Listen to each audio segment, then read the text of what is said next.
Dans une petite entreprise située en plein cœur de Paris, il y avait une employée nommée Camille.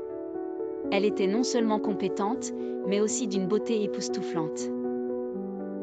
Cependant, ses qualités attiraient non pas seulement des admirateurs, mais aussi des jaloux, en particulier parmi ses collègues féminines.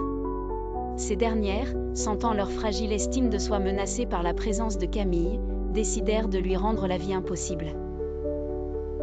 Tout commença un lundi matin. Camille arriva au bureau avec son éternel sourire. En ouvrant son sac à main pour y ranger ses affaires, elle fut horrifiée de constater que quelqu'un y avait mis du caca. Oui, du vrai caca. Ses collègues, ayant épié la scène à travers leur miroir de poche, éclatèrent de rire. Camille, bien que dégoûtée, décida de garder la tête haute. Elle nettoya son sac et continua sa journée comme si de rien n'était. Mais les brimades ne s'arrêtèrent pas là. Un mercredi, elle découvrit qu'on avait mis de la colle dans la serrure de son casier. Impossible de l'ouvrir.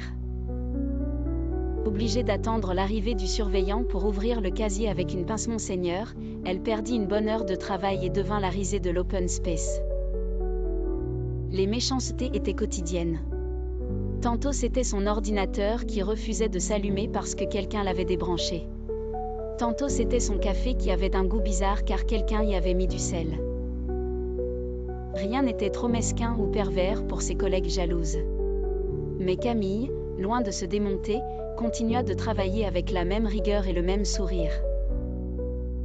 Sa résilience commença petit à petit à faire honte à ses harceleuses. Un vendredi après-midi, leur chef invita tout le monde pour une réunion d'équipe.